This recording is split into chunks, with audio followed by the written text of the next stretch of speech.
Pinabulaanan ng United Nationalist Alliance o UNA na sila ang nasa likod ng mga text message na nag-iimbita para dumalo sa EDSA Tayo ang pagtitipon sa September 11 kontra sa pork barrel. Ang mga alagad ng simbahan dadalo raw sa pagtitipon kahit wala pang opisyal na posisyon ang simbahang Katoliko sa issue.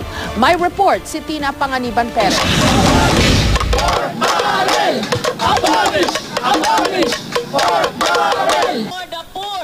Nagingay ang ilang taong simbahan sa labas ng Santo Domingo Church sa Quezon City kaninang tanghali. Malinaw ang kanilang panawagan. Alisin nga ang pork barrel na nila ipinag-uugatan ng katiwalian. Ito ang pinagmumula ng korupsyon.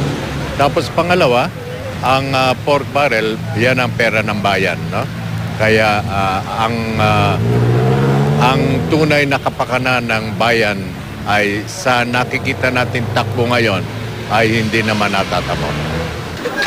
Wala pang opisyal na posisyon ng Catholic Bishops' Conference of the Philippines o CBCP sa issue ng pork barrel. Pero marami na ang katulad ni Iniguez na kontra rito. Yan din ang posisyon ng National Clergy Discernment Group na binubuo ng mga paring Katoliko.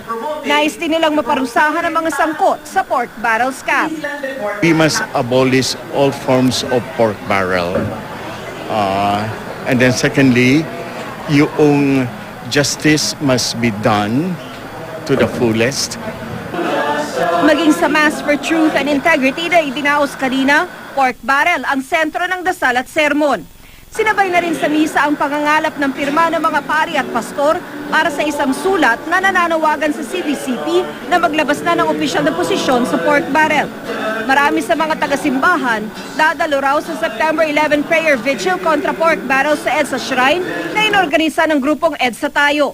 Kabubuo pa lang ng grupo noong nakaraang linggo, pero may alingas-ngas ng mga politiko raw ang nasa likod nito. Nitong mga nagdaang araw kasi, ilang text message ang kumalat mula di umano sa United Nationalist Alliance o UNA na nagsasabing susuporta sila sa EDSA Tayo at pinagsusuot ng asul, pula at puti ang mga dadalo.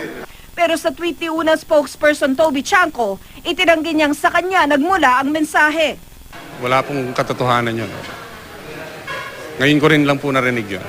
Kung may picture man po akong kasama si Pinoy ay dahil tinag-cover po ako ng China state visit niya at nag-cover din po ako ng APEC Summit. Pero pareho pong biyaheng yun ay binayaran po ng dyaryo na pinagtatrabahuan ko. Kanina nagtungo sa tanggapan ng Metro Manila Development Authority ang mga tumatayong leader ng EDSA Tayo. Doon inilatag nila ang mga plano sa September 11.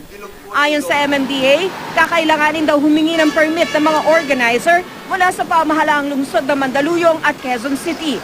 Tiyak na malaki raw kasi ang magiging epekto nito sa daloy ng trapiko. Sa text message ni MMDA Chairman Francis Tolentino, tiniyak niyang magpaplano at maghahanda raw sila sa pagkikipagtulungan ng mga pulis.